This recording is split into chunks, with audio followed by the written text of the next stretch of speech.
Je m'appelle Pierre-Emmanuel Huguet, je suis médecin, je travaille dans le Gard, je suis chirurgien maxillofacial, donc mon métier c'est m'occuper du visage des gens. La chirurgie maxillofaciale, c'est une spécialité qui est relativement récente, qui a été créée il y a à peu près 100 ans, dans les suites de la Première Guerre mondiale, pour réparer les grands blessés de guerre. Donc nous, actuellement, notre spécialité, elle continue à aller dans ce sens-là. On ne soigne plus vraiment les blessés de guerre, mais par contre, on continue à soigner le visage des gens, réparer les traumatismes, traiter les cancers et globalement aider les gens à vivre avec un visage qui leur correspond. Le métier de médecin, c'est un métier extraordinaire. Je pense qu'il n'y a pas de métier qui est plus enrichissant parce qu'on passe notre temps à s'occuper des autres. On partage leurs soucis, on leur trouve le plus souvent des solutions.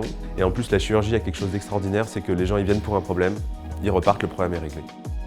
Dans ma spécialité, on intervient autant dans la chirurgie reconstructrice que dans la chirurgie esthétique. Ça paraît normal parce qu'au niveau du visage, on peut avoir les deux problématiques. Nous, l'objectif, ça va être de traiter les malades et leur permettre de continuer à vivre avec leur identité, que leur visage soit reconnu par leurs proches, que eux ils se sentent bien quand ils se voient le matin dans leur miroir et qu'ils puissent continuer à sortir, aller faire leurs courses, vivre leur vie normalement. La chirurgie esthétique, elle en découle, c'est qu'une fois qu'on est à l'aise avec le visage, l'anatomie du visage, les techniques chirurgicales du visage, du coup on est à même de pouvoir traiter d'autres types de problèmes. Les gens, ils ont un problème de leur image corporelle. Alors souvent, il y a une vraie réponse à apporter à ces problèmes-là.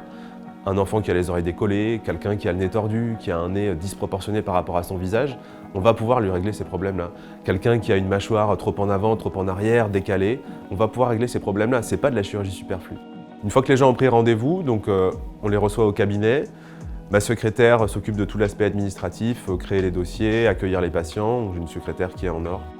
J'apporte une attention vraiment toute particulière à l'explication pour que les gens soient vraiment rassurés. Pour moi, c'est vraiment quelque chose de très important. Je me remets vraiment à la place des gens et je sais à quel point venir voir un chirurgien, c'est quelque chose qui est angoissant, qui est stressant. Les gens ne sont pas dans leur élément.